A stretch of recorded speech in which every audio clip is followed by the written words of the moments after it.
Oke, kembali lagi. Di sini aku akan menceritakan bahwa perlukah vitamin dan mineral pada anak dan bayi. Jadi banyak dari orang tua itu datang ke dokter untuk minta secara rutin vitamin, mineral. Kemudian dia juga beranggapan anaknya tidak, dengan mengkonsumsi vitamin dan mineral, nafsu makannya jadi meningkat, kemudian dapat mempercepat proses kesembuhan pada anak dan bayinya. Jadi sebenarnya perlu nggak sih vitamin dan mineral pada bayi dan anak? Nah, menurut WHO sebenarnya vitamin dan mineral itu diberikan pada anak yang kebutuhannya itu tidak terpenuhi, tidak cukup pada saat diberikan makanan sehari-hari. Karena dari makanan sehari-hari pun sebenarnya anak dan bayi juga sudah ada vitamin dan mineral. Nah, untuk mengetahui kebutuhan vitamin dan mineral anak yang kurang, itu dilakukan pemeriksaan pakai biomarker, yaitu pengambilan darah yang rasanya kurang nyaman dan biayanya juga cukup besar. Nah, untuk itu dari WHO menyarankan vitamin dan mineral yang penting itu yang pertama ada satu, yaitu vitamin A. Vitamin A itu menurunkan kematian 24%, dan salah satunya 28%-nya itu karena diare. Jadi vitamin A itu untuk anak yang usia 6 sampai 11 bulan dia diberikan 100.000 unit, dan pada anak yang usia 12 bulan sampai 59 bulan itu diberikan 200 unit. Nah, kabar baiknya bahwa program ini, pemberian vitamin A itu sudah diimplementasikan pada program Kementerian Kesehatan Indonesia setiap bulan Februari dan Agustus.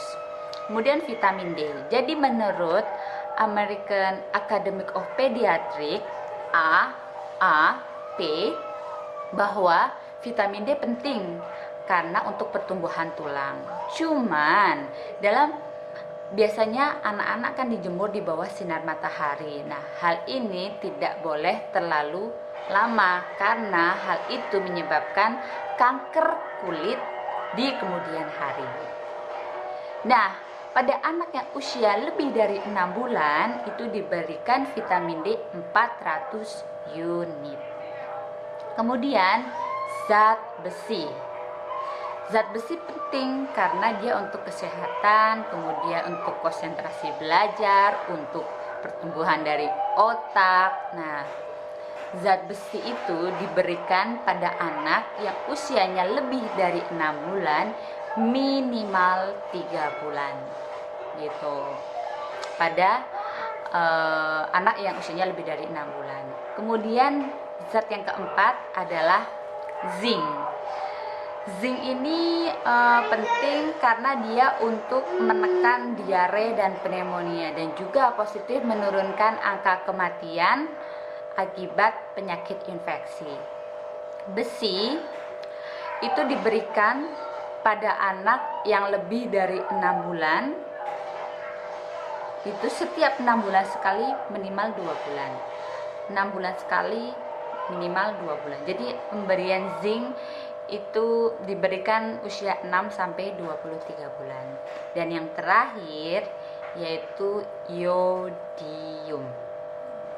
Oke. Yodium itu juga penting karena dia juga untuk pertumbuhan tinggi, berat, kemudian juga untuk kecerdasan otak. Jadi ada beberapa hal bahwa anak yang kekurangan yodium itu kadar IQ-nya itu 13,5 lebih rendah dibandingkan anak yang yodiumnya cukup. Jadi penting juga itu yodium gitu. Nah, itu aja sih beberapa hal vitamin dan mineral yang sebenarnya ini penting gitu kan. Karena di negara Indonesia juga kan banyak sekali ya, 40% itu anak-anak mengalami anemia gitu. Makanya zat besi juga penting. Jadi kelima vitamin mineral ini nih penting. Ya walaupun mikronutrien yang lain juga penting, cuman biasanya sudah tercukupi oleh kebutuhan dari makanan anak-anak itu setiap harinya gitu. Jadi sebelum orang tua memberikan vitamin, suplementasi yang isinya vitamin dan mineral itu kepada buah hati Anda, konsultasikan dulu kepada dokter gitu ya.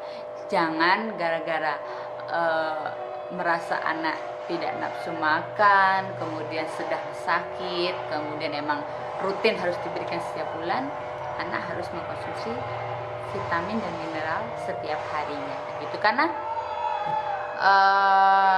kalau sudah cukup, ngapain kita harus memberikan lagi? Lagian juga kalau sudah cukup, pasti vitamin dan mineral juga akan dikeluarkan ya di dalam tubuh nanti lewat urin. Itu aja. Semoga ini bermanfaat.